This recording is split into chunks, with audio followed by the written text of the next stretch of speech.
was sort of the people of Miches, the Presidential Commission on Sustainable Development, and the UN Task Force on Environmental Sustainability. And they all converged. Essentially, that's the situation that we have now, with the people of Miches saying, we want to change, we want to turn this situation around, but we want to do it. And we want to do it so Miches is still ours, and will always remain ours. You've done a certain amount of assessment in the Dominican Republic. You over here have done a certain amount of assessment around the world, what the problems are. You have access to certain kinds of resources that we don't, but we have Miches. Can we all work together and make something happen here so that we can reverse some of the environmental degradation? We can harness the potential of that natural environment and the natural wealth that surrounds us to improve our health and economic well-being, and that we can manage it sustainably going forward in the future so that we know it will be there for us and our children and our grandchildren. Can you help us figure out how to do it and help us put together a plan, a master plan, so to speak, for turning this whole situation around? It's very unusual to have a situation like that. Very.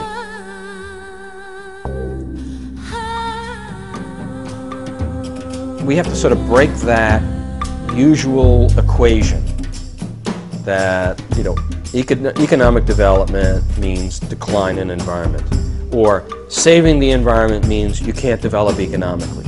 We have to break that equation. And in breaking that equation, we have to draw in a group of partners that are rarely drawn into trying to find a solution, and that is the members of the private sector.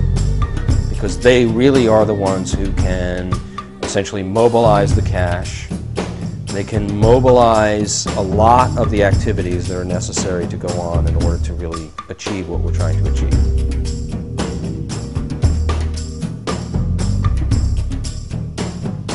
Tourism in Miches could very much be, like it is everywhere else in the Dominican Republic, a real engine for economic growth. There's no question of that. But if at the same time you're depleting all your natural resources, it's illusory. You won't sustain it. It has to be done to scale. It has to be scaled to what the natural environment of Miches can support. You have to try to aim for the high end of the tourist market. The unit price would be higher, and therefore you could have smaller numbers of units and therefore have a lighter footprint on the environment. That development should also be built around locally sourcing most of the things that those lodges and hotels need, so that the food can be organically grown in the area for the hotels, and the bakeries can supply bread and cake, and that people can be trained to be the mechanics and the technicians and the other people that are needed in the hotels. That can actually then flow out into the community, and it's not just held within those developments, but it actually makes its way out into the community.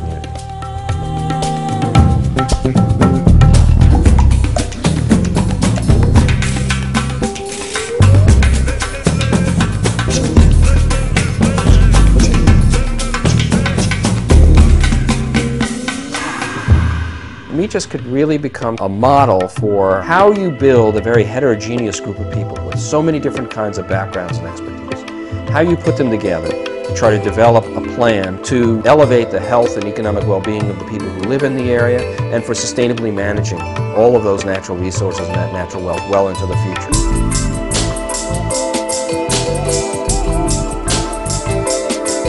So there's a real opportunity for the people of Miches to be leaders.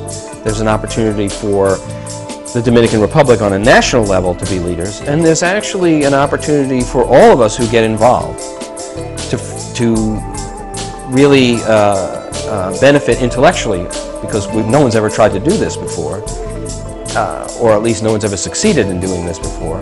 And also not only benefit intellectually, I think benefit personally, because we would have been involved in something that has had a real positive impact on a large number of people.